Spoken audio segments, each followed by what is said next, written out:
You know, I think this lesson today has more to do with your financial future than probably any other lesson that we could teach. It's on self-image. It's on how you see you. I used to think $1 million was a lot of money. I don't think it is anymore. Now, $1 million has never changed its value. It was never a lot or a little. I made it whatever it was. And if you think $1 million's a lot, if you just shift your thinking, you could make it a little. See, the truth is it's neither a lot or a little. It just is. Everything just is. Flip this slide up for a second, Scott. This is important. I wasn't planning this, but it's probably why it's going to be good. Scott's in Manchester, so that in England, so that took a second for the idea to go across, you see. Here you are here. Now we'll say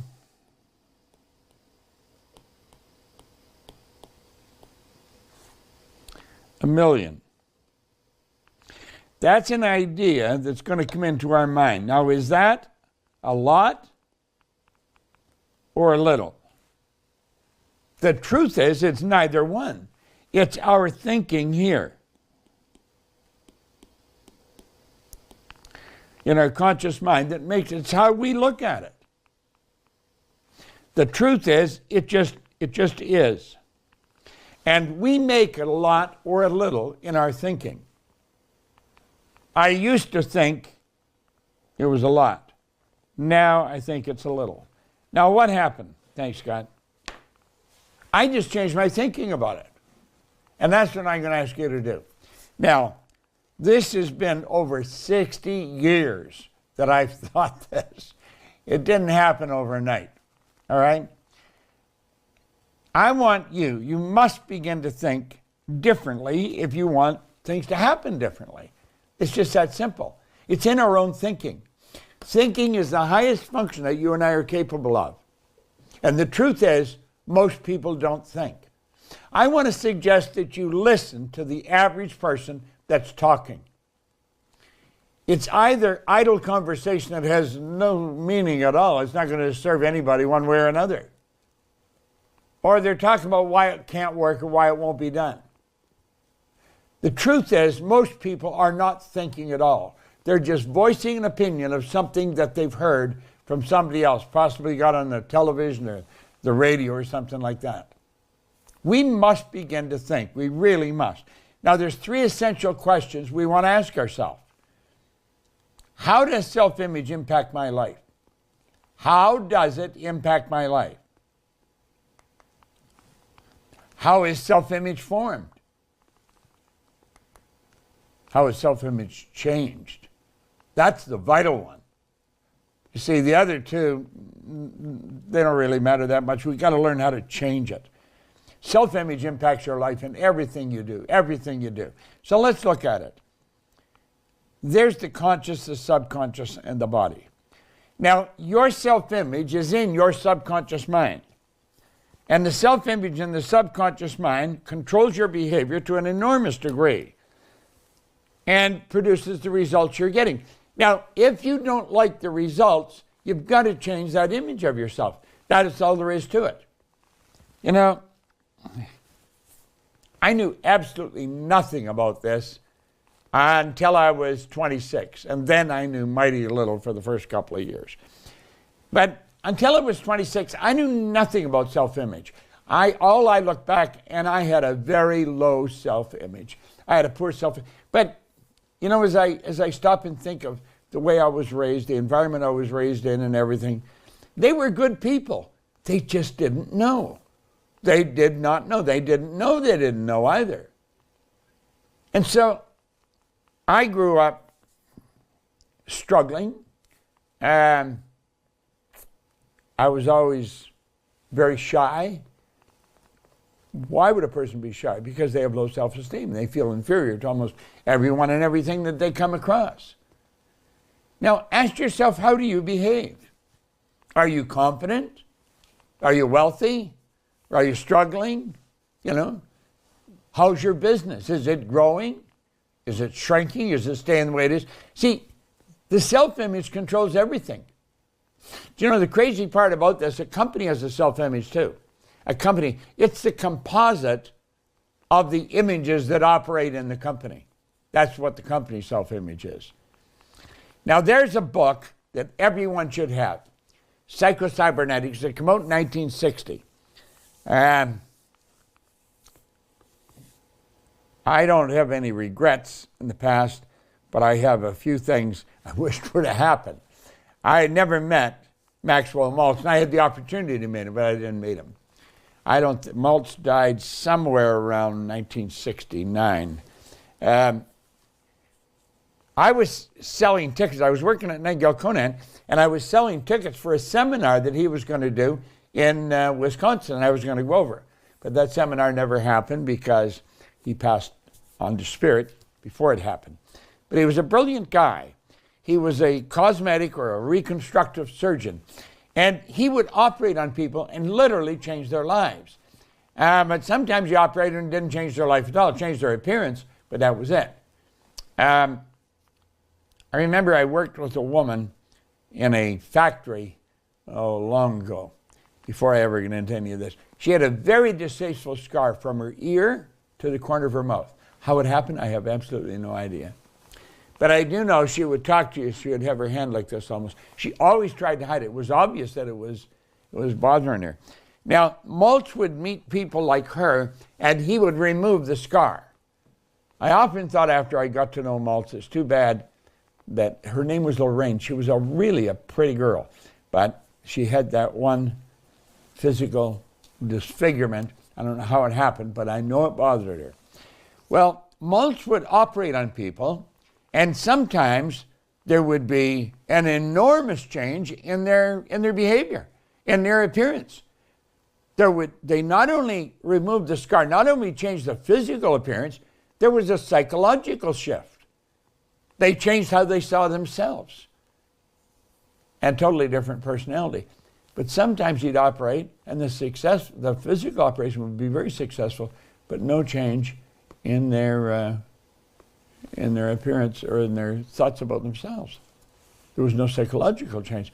This led him to postulate that we have an inner and an outer image. When you stand and look in the mirror, you get a reflection back. That's an image of you. And that's the physical, that's the self-image. But you've got one inside, and that's how you see you. Now, that's what I want to talk about. We want to talk about growth. And if you want to grow, if you want your income to grow, we're talking about money this week. If you want your income to grow, you have to change. That's absolutely essential. Now, think about that really strongly for a moment. You've got to change. Change has to happen in your life, and you've got to bring the change about. No one else is going to do it. Now, look at this for a moment. Blow that up, Scott, please. You get one life, just one. And I know you get a lot of people telling you they've come back a second time. Well, maybe they have, but I've never heard anybody can prove it yet. I've got my own thoughts about that.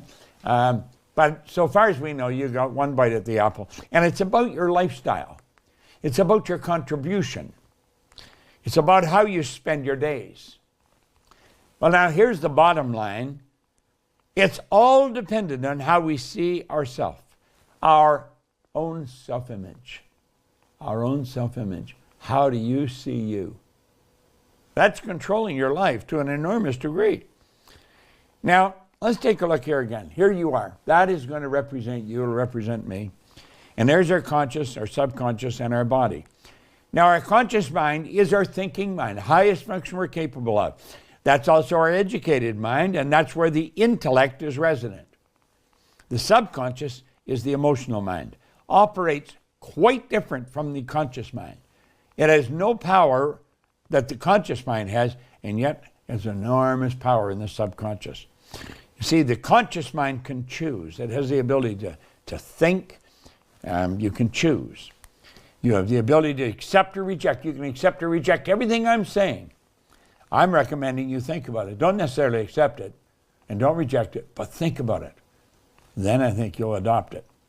You have the ability to originate in your conscious mind. Now, the subconscious doesn't have that. It must accept everything we give to it because it has absolutely no ability to reject. The subconscious mind is immoral. It's like the earth. It has no choice about what you plant, but it'll return what you plant. It cannot determine the difference between what you imagine and what's real. You can imagine something, it's going to disturb you just the same as if it was happening in real life. Now, let's take a look at you from another perspective. You're a mass of energy and you function on frequencies. Okay, there you are there. We'll talk about frequencies possibly a little later. But there you are there, just a high mass of energy. And you can see the energy leaving the body. And you can literally train yourself to see that. Some people refer to that as the aura. That's the energy leaving the body. It can be measured. Okay? Now, you have a paradigm. And it's a mental program that has almost exclusive control over your habitual behavior. And almost all of your behavior is habitual. This program literally it's controlling your income. No question about it. It's controlling the amount of money you earn. It's controlling how you look at things, whether it's a lot or a little. If you want to get your finances in good shape, you got to get your head in good shape insofar as your self-image is concerned. Now let's take a look here. Cybernetics and paradigms. Two words, they're synonymous. They're both control systems and operate essentially on the same principle. Both maintain a different course of action, or a definite course of action, and will not deviate from the set course. That has been established. You must alter the paradigm if you desire to achieve improved results. Both companies and individuals have operating paradigms. You've got one in your subconscious mind that's controlling you. Okay? Now look at, here's a baby, all right? A beautiful little baby. Let's put the graphic illustration, how we look at a baby when we're putting this idea across. There it is there, okay? Now, stay with me here. I want you to think of that baby. That baby will grow up with a desire for certain kinds of food. It'll dress in a certain way, and that baby's going to determine what kind of food it likes, how much it's going to eat. It determines what they think about money. It controls everything. And that image that the baby holds about all these things is formed in their little life. Everything that is happening in the baby's environment is going directly into that baby's subconscious mind. That's right. There's images being planted in that baby's mind. We become a product of our environment to an enormous degree. It's like Charlie Jarvis used to say, or he said that, that we're the product of the books we read and the people that we associate with. And I believe he's correct. You get a self-image there planted in your subconscious mind. And that self-image is controlling your life to an enormous degree. It's part of the paradigm. You see, the paradigm is a multitude of ideas. Self-image is one of them. And that literally controls your life. Now let's take a look here at the transformation that takes place. At a certain point, we start to hear, see, smell, taste, touch. Okay? And the conscious mind is also the intellectual mind. And we have certain intellectual factors. We can, call them out here. We have a number of times: perception, the will, imagination, memory, intuition, and reason. Now the problem is, as children, we weren't taught anything about these. Nothing.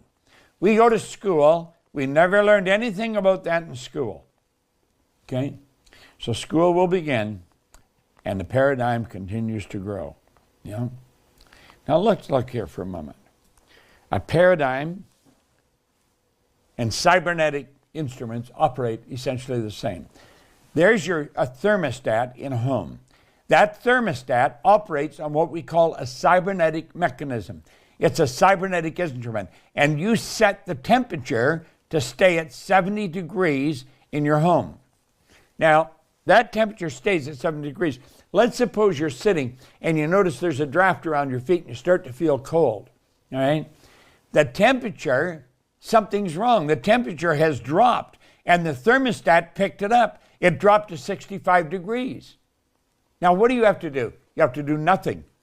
Now, you may get up and look, what's going on? Why is the temperature dropped? And you notice somebody left their front door open, cold air's blowing in. But you didn't have to do anything to change the temperature. You just closed the door. The temperature, the change in temperature is measured by the cybernetic system, the paradigm in the system. And it sends a message to the furnace, turn the fire on, raise the heat, blow the fan, get the fans going. And so the temperature starts to rise. And it goes from 65, 66, 67, 68, 69, and then bingo, hits 70, the fire automatically turns off. The goal has been reached. The control system brought it right back to where it belonged. This all happens automatically, and the same with you. The same with you. Let's take a look at another place cybernetic system operates. It operates in airplanes. We call them automatic pilots. They're actually cybernetic systems. A flight pattern is programmed into the plane's computer system. When the plane goes off course, the cybernetic system measures the deviation from the set goal and corrects the flight pattern. All right? Now let's look. Plane's leaving Chicago and it's going to go to Paris. That plane has in the system a cybernetic mechanism. And when that plane goes off course, I'm going to tell you, the plane will change it. So there's the plane going along. It gets hit by turbulence and it gets knocked off course. The second the plane leaves the flight pattern, look at that. The cybernetic system's activated, puts the plane back on course, and it reaches its goal. Now, it goes off course many, many times. In fact, I think Price Pritchett put on one time that a rocket on its way to the moon is off course 95% or 99% of the time. It's correct, and that's what this says. That's what we've got. We got to get the paradigm. The paradigm says correct, and it keeps us where we are. Could be in a bad spot. And if we start to get in a good spot, correct, go back to the bad spot. That's the way it works. Now look here. The self-image is a cybernetic mechanism. That's exactly what it is. And let's take a look how it works. Okay?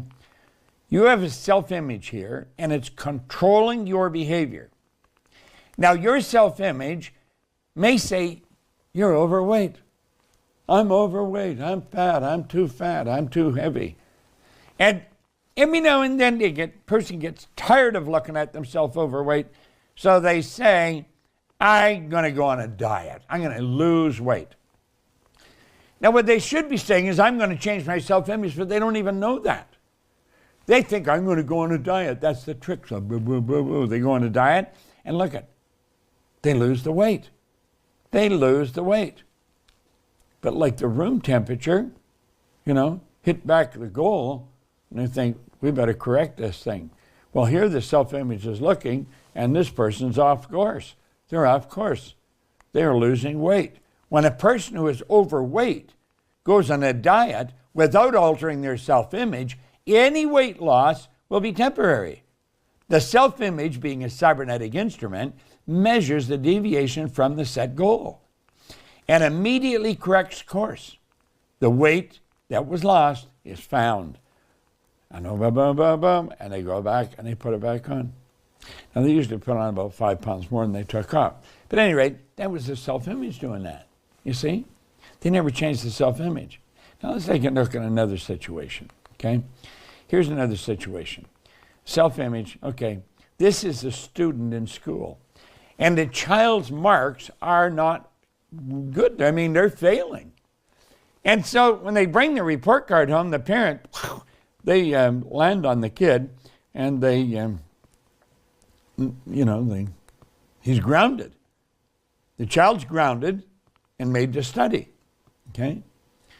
And because they're studying, and they have tests every now and then in school, the marks go up. And the parents are told by the teacher, the kid's doing okay. Things are changed. But nobody ever suggested that the child change the image of himself. The teacher didn't suggest it, the parent didn't suggest it, and the kid doesn't know. Now that self-image should have been changed. When a person is receiving poor grades in school, it's an expression of the self-image that they're holding. The person believes that they're not very bright. They, of course, receive a report card that reflects their poor self-image. Now, the parent makes the child give up recreational activities and study. The grades improve, but the improvement's temporary. That child has never changed his self-image. And so, bang, bang, they're back on course and they get the same grades. Now, I lived like that when I was a kid in school. I don't know about you. I was never overweight. I was the other way. I was too thin. God, I couldn't put on weight. And it was the way everything was the way I saw myself. It was the way we operated. Now, ask yourself, how many people do you know that fall into this trap? There are just all kinds of them. Look here. There's the person with the sensory factors. They have a paradigm. It's burned into their subconscious mind. Okay? That paradigm controls their vibration, which controls their behavior and controls the results. Okay? Now, they've got marvelous faculties here. One of them is the imagination. The imagination can build a beautiful new image. And if they understand what they're doing, they can plant that self-image in their subjective mind. And if they do it repetitively, they can get it to stick. It's exactly what I did. They get it to stick, and everything's going to change. But you see, most people don't know that. Now look, we already have the knowledge and the power to accomplish most anything we want. However, we have not developed a clear understanding of how paradigms are formed or how those paradigms control our habitual behavior. Now it's really pathetic when you stop and think about it. Therefore, we frequently do not do what we already know how to do. We have superior knowledge, inferior results. That causes confusion and frustration. Now let's go back to our diagram here. Here we are. A person's got all the knowledge locked up there in the consciousness. But the results would indicate they don't know very much at all. You can never go by the results to know what a person's like. All your results will tell you what they think they're like, but it doesn't tell you what they're really like. If they knew what they were really like, everything would change and change so dramatically. You see, if that person wants to enjoy a better life, they've got to change the results.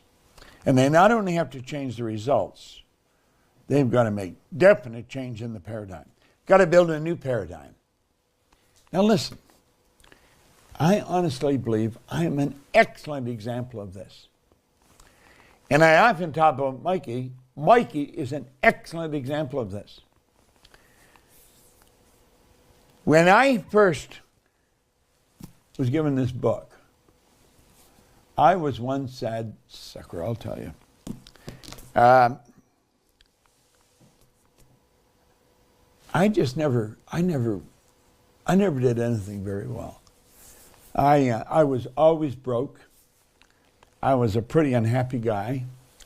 Good things just weren't happening around me very often.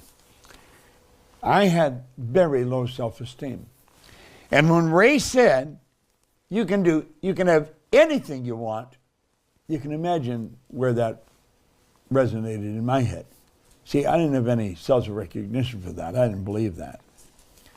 But you know something? I was awake enough to realize he believed it. When Mikey came around our company, she was Mikey Euler. She was a nanny for a couple looking after their kids. And she started to do work with somebody that was doing work for us. And they treated her terribly. And through a series of situations, Mikey ended up coming to work with our company. Today, she's our chief operating officer. She's also our marketing director. She's the voice of us when you come on. That's Mikey. And now she's Mikey Stellar. She has a husband who's a pretty bright guy. She has 2 little kids. Beautiful, absolutely beautiful kids. And she is a very, very, very effective human being. I can see myself in Mikey because I changed like she did. And she's had an enormous change. When these things happen, people usually notice it, but they never say, how did it happen? And sometimes a person doesn't even know how it happened. I didn't know how it happened. I didn't understand this when it was happening.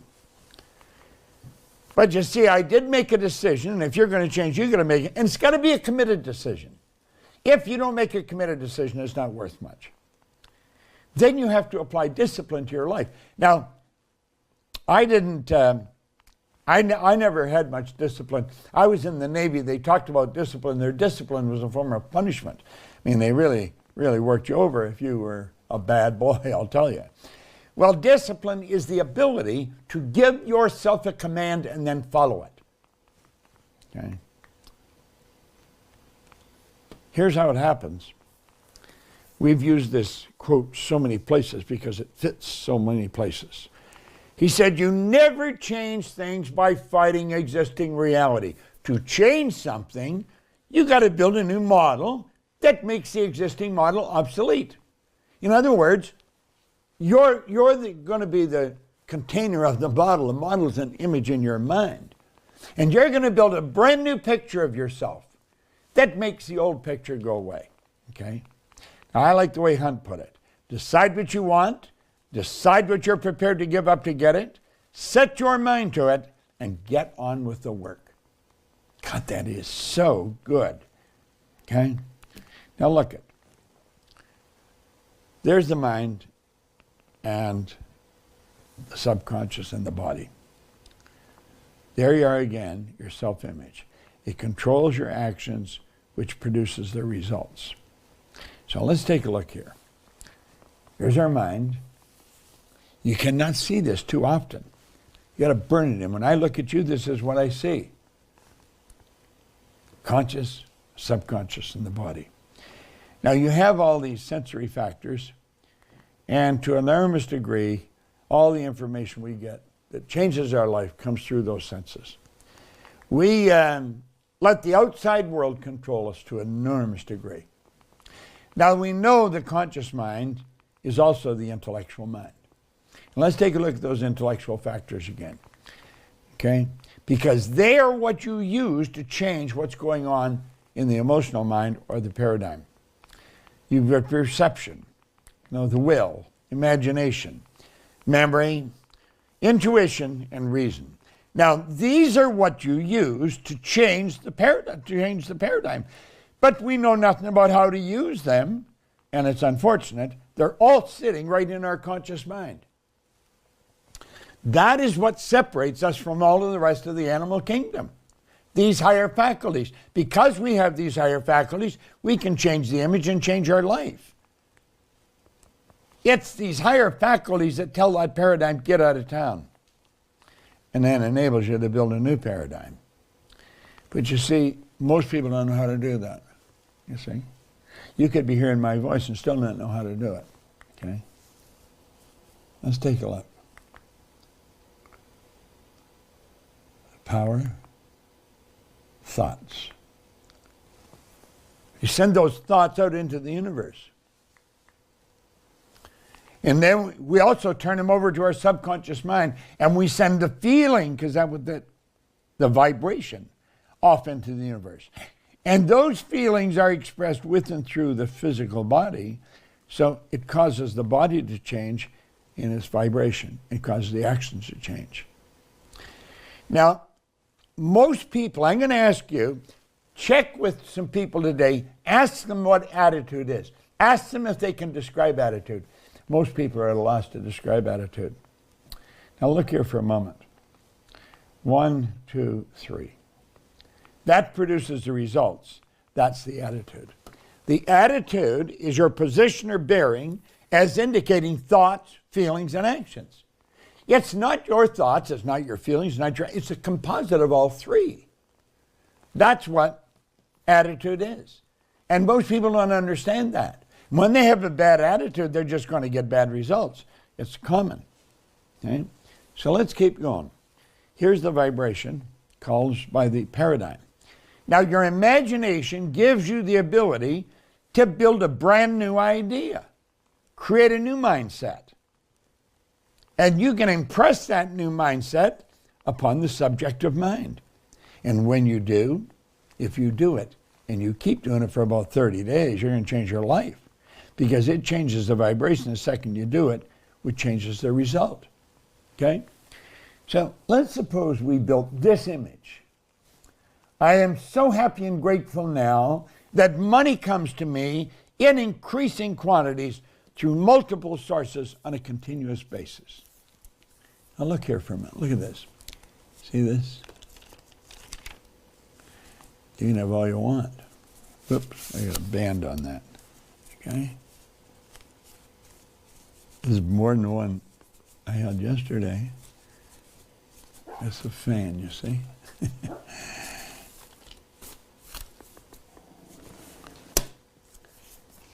I just hold that up because at one time I never even saw that much money. You can have that, and you can attract it to you. Get the idea. I am so happy and grateful now that money comes to me in increasing quantities through multiple sources on a continuous basis. Okay, now watch this really carefully. You've got to take that idea and plant it in your subconscious mind, and you've got to bury it over the paradigm. The paradigm's going to try and stop it. You've got to take that and plant it right in your subconscious mind. And you've got to do it so that the paradigm is not going to reject it. You've got to mentally hold that idea in your mind. That's what changes your vibration. When your vibration changes, the lights go on and everything seems to change. You're living in a totally different world. A totally different world. Everyone can do this.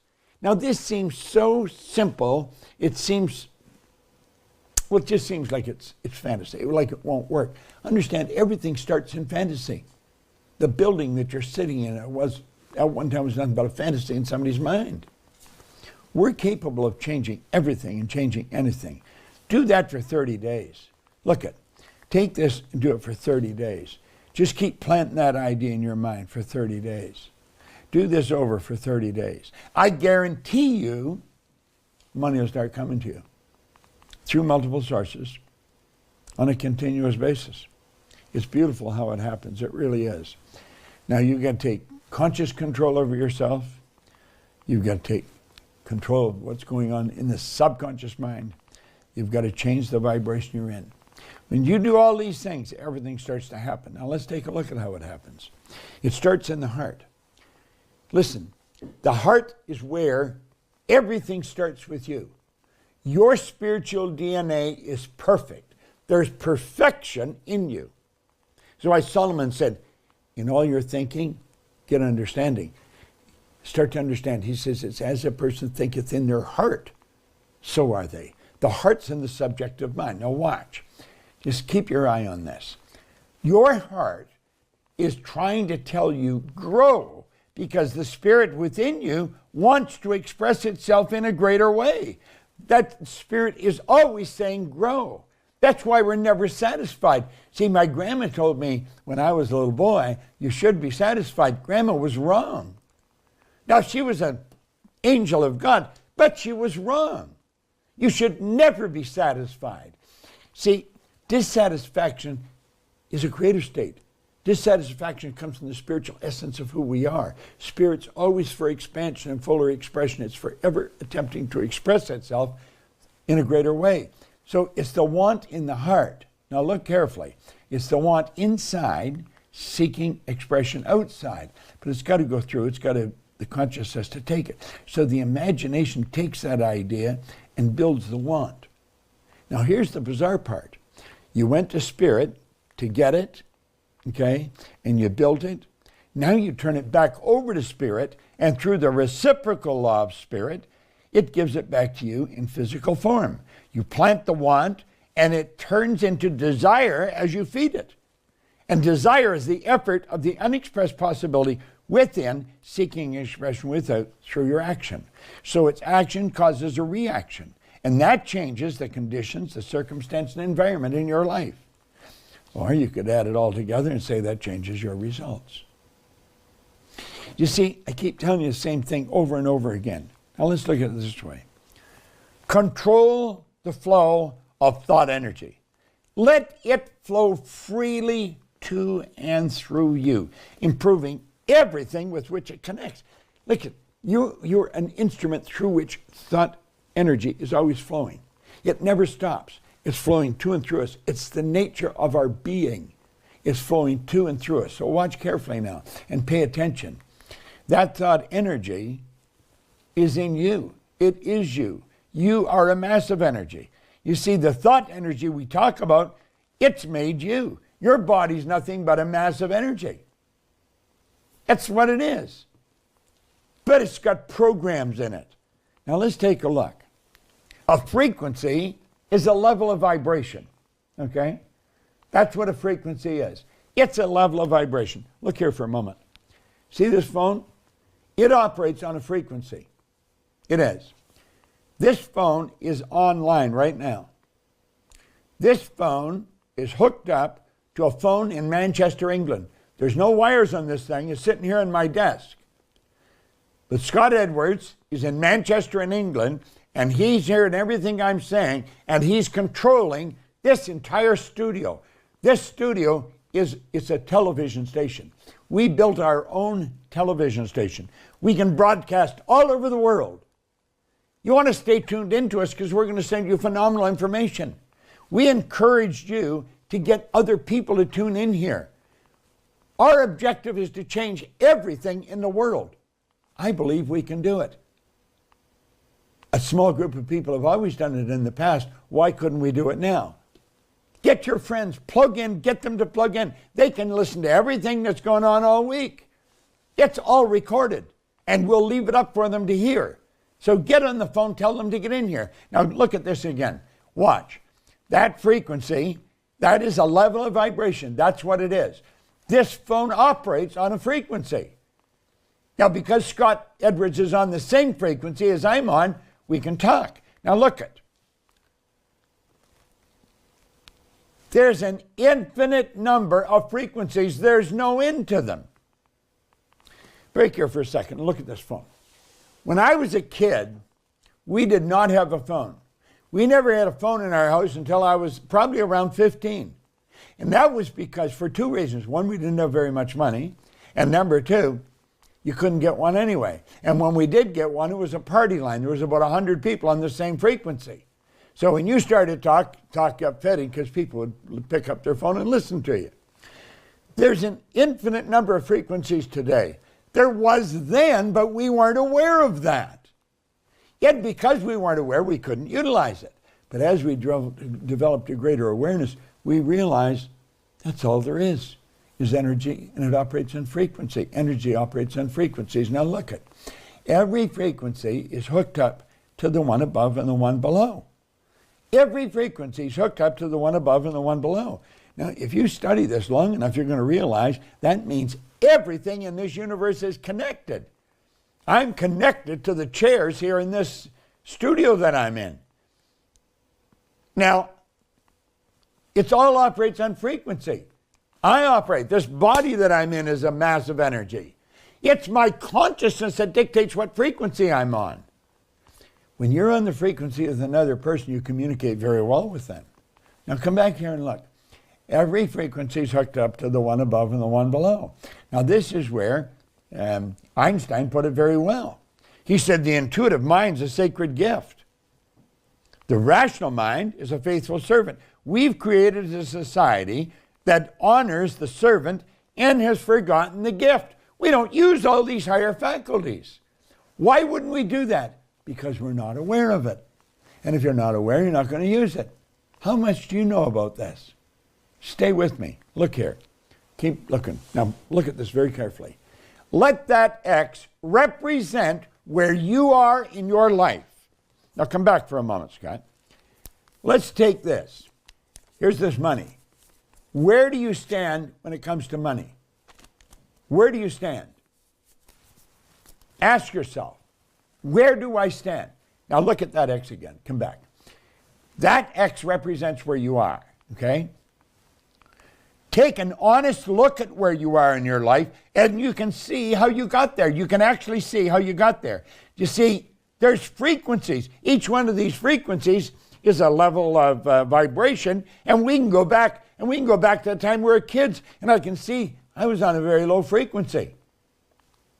I must have been on a low frequency. I didn't have very much of anything. Now, look at the X where you are. Now look at this. We'll say that's really where I want to go. That other X out there, but it's out there and I don't even know how to get there. It's way out there. That's the thoughts that we have, the beautiful dreams. And we let them go and then we just let them fade. Well, I'm going to say, don't let that sucker fade. Bring it back and look at it. And let's understand that X represents a frequency. When we go there, we actually went to where that is. This is real. This is not kids' play. You can mentally go there, and when you do, you're already there. Then stay there, and you'll attract it.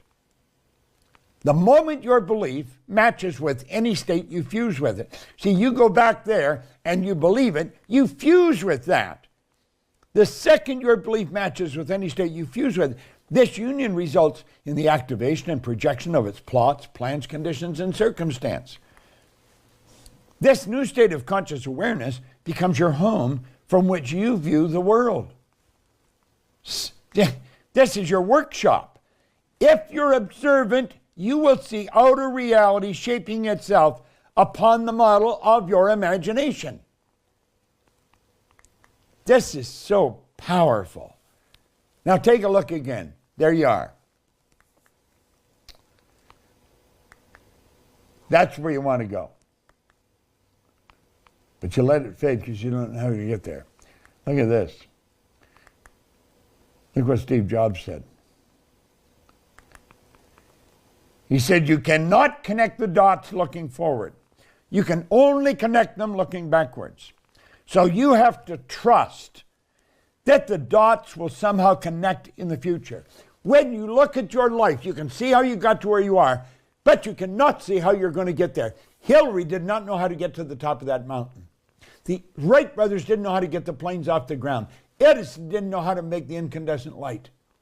They didn't know, but they believed if they worked at it, it would come to them. It would come to them. Eventually, they would have it. And I don't care what it is you want. You decide how much of this stuff you do want. Because you can have all you want. There is no limit to it. There is no limit. It's a beautiful thing, you see? And the dots will connect when you lock in. And when you get there, you'll say, damn, I could have gone there. Isn't that interesting? I could have gone there. Mm-hmm. That's just about the way it is. Progress of this nature is an expression of higher levels of awareness. See, the Wright brothers, 1903, December 17th.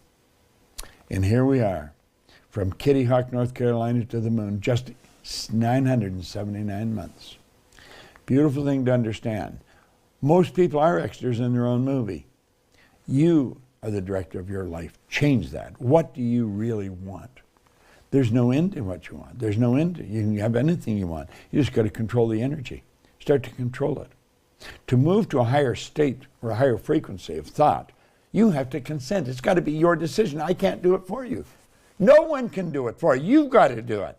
The parent can't even do it for the child. Then you have to adapt to the ideas and feelings the new frequency represents. As the suggestion of a move to your paradigm, at the suggestion of a move, your paradigm is going to put up an instant battle. It does not want you to change, and it'll continually fight you. You've got to change it. Now look here. This is in my book, Think and Grow Rich. It says, there's a difference between wishing for a thing, being ready to receive it. Nobody's ready for a thing until they believe that they can acquire it. The state of mind must be belief, not mere hope or wish. Open-mindedness is essential to belief. Closed minds will not inspire faith, courage, or belief. You got to be ready. You're ready when you believe you can do it. Now listen, trust me. Just trust me. That's what I did. I trusted Ray. I'll show you how to get there. Hope and wish doesn't do it. You got to believe. You really got to believe. And then you're on your way when you believe. Now remember, no more effort is required in order to aim high in life, to demand abundance and prosperity than is required to accept misery and poverty. Pick a target that you'll reach in the next 30 days. Saying, that's where I'm going.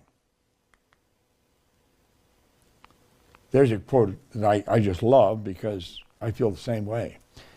Alfred Adler, he said, I am grateful to the idea that has used me. Well, I'm going to tell you, I'm grateful for the ideas that have used me. We are instruments through which ideas express themselves. That's really what we are. We got to understand that. Now let's look. We'll bring it in for a landing with the balloon here. There's the mind. You got to want something. When you really want it and get emotionally involved, it becomes a desire.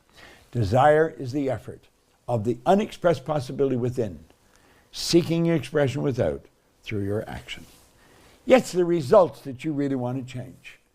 That's what the Proctor Gallagher Institute is all about. Sandy Gallagher and I decided we want to build this company. And we couldn't do it alone. We've got some phenomenal people working with us. Absolutely incredible. I was talking about Mikey here a minute ago. Mikey Steller. We've got Tommy Collier. We've got Arash Vasagi. We've got a lot of people in this company who are quite incredible. I have an assistant, Gina Hayden. Gina started work for me, it'll be 35 years ago in July. Imagine, 35 years ago. We had an office, we had a number of people in it. I'm not good at typing, so it'd take me a long time to plunk out a letter. And I would go and get one of the girls in the office to help me. I kept going back to Gina because she did it faster and better than anybody. And I thought, I'm going to just get Gina to work with me. Gina became my personal assistant. She's absolutely incredible. She anticipates what I want to do. She gets it done before I even think of it. She's quite an extraordinary person. We have a lot of Ginas in this company.